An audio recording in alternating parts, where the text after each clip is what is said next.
Number 8، سیدنا معاویہ رضی اللہ عنہ مخلص مسلمان تھے، اسلام کے انتہائی قدردان تھے۔ یہ بات اس حدیث سے ثابت ہوتی ہے۔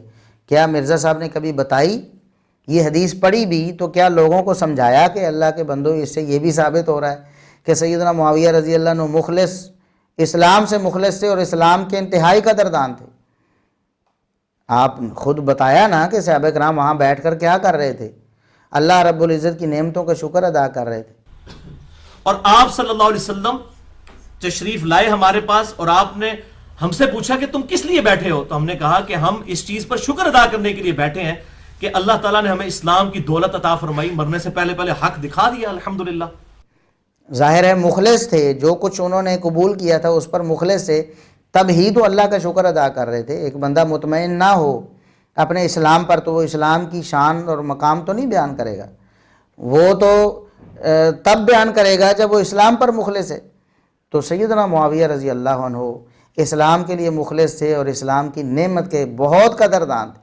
محمد رسول اللہ صلی اللہ علیہ وسلم کی صورت میں انہیں جو نعمت ملی تھی، اللہ رب العزت کے پیغمبر صلی اللہ علیہ وسلم، یہ جو نعمت تھی اس پر بہت وہ اس کی قدر کرتے تھے۔ اسی حدیث میں مرزا صاحب نے خود بیان کیا نا کہ وہ اللہ کی نعمتوں کا شکر ادا کر رہے تھے، وارے نیارے ہو گئے ان کے، وہ یہی بیان کر رہے تھے کہ ہم جہالتوں سے نکل کر اسلام کی روشنی میں آئے، محمد رسول اللہ صلی اللہ علیہ وسلم کی تعلیمات کی وجہ سے اس کا شکر ادا کر رہے ہیں۔ تو کیا اس سے یہ معلوم نہیں ہوتا کہ سیدنا معاویہ رضی اللہ عنہ نعمت اسلام اور نعمت پیغمبر اسلام کے بہت قدردان تھے اور وہ مخلص مسلمان تھے؟ آج بھی یہ لوگ کہتے ہیں کہ یہ نعوذ باللہ سیدنا معاویہ رضی اللہ عنہ، سیدنا ابو سفیان رضی اللہ عنہ اور دیگر صحابہ کرام جو فتح مکہ کے موقع پر مسلمان ہوئے، مرزا صاحب ان کے بارے میں کہتے ہیں کہ یہ جو معافیاں مانگ کر موت کے ڈر سے مسلمان ہوئے، انہوں نے کلمہ پڑھا موت کے ڈر سے، نعوذ باللہ۔ اب یہ پکڑ کے وہ فتح مکہ کے بعد جو معافیاں مانگ کے مسلمان ہوئے، پوری زندگی اسلام کی پیٹھ میں چھرا گھونپتے رہے اور بعد میں موت کے ڈر سے کلمہ پڑھ لیا، ان کے اوپر یہ آیات لگانا تو یہ قرآن پاک کے ساتھ خیانت کرنا ہے اور اپنا لقمہ قرآن کے منہ میں ڈالنے والی بات ہے۔ اس سے بڑی کوئی خیانت نہیں ہو سکتی۔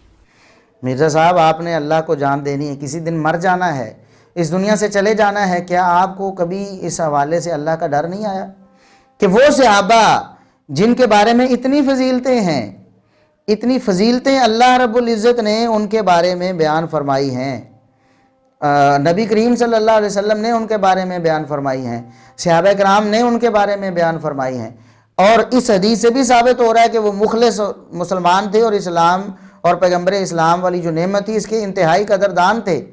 اس کے باوجود آپ ان پر یہ آوازیں کستے ہیں رافضیوں کی طرح کہ فتح مکہ کے موقع پر وہ موت کے ڈر سے کلمہ پڑھ لیا انہوں نے۔ نعوذ باللہ، نعوذ باللہ، نعوذ باللہ۔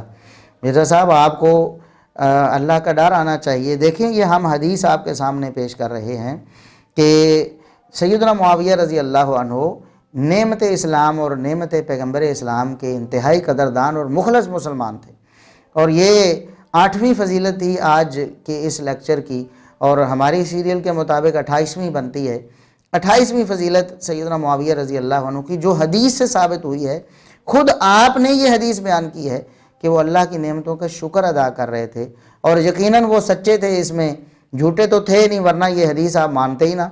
نعوذ باللہ، سیدنا معاویہ رضی اللہ عنہ کو اگر آپ جھوٹا سمجھتے ہوتے، اس حدیث کا انکار کر دیتے، کہتے میں نہیں مانتا جھوٹے کی حدیث کو، اور اگر آپ نے مان لی ہے یہ حدیث اور اس کو صحیح بھی سمجھتے ہیں اور اس سے استدلال اور استنباط بھی کرتے ہیں صحابی ہونے کا، تو آپ مجھے بتائیں کہ یہ جو الفاظ ہیں انہیں آپ کہاں لے کر جاتے ہیں کہ سیدنا معاویہ رضی اللہ عنہ نعمت اسلام کے انتہائی قدردان اور مخلص مسلمان ہیں، اور اس پر ترا یہ ہے کہ ہم پہلے بیان کر چکے کہ اللہ رب العزت نے محمد رسول اللہ صلی اللہ علیہ وسلم پر وحی نازل فرما دی ان صحابہ کے لیے کہ یہ جو بیٹھے میری نعمتوں کو شکر ادا کر رہے ہیں بالکل مخلص اور سچے مسلمان ہیں، آپ انہیں یہ بشارت دے دیں جنہیں ان کے اخلاص اور ان کے شکر پر اور ان کی قدردانی پر اللہ نے انعام بھی دیے ہوں۔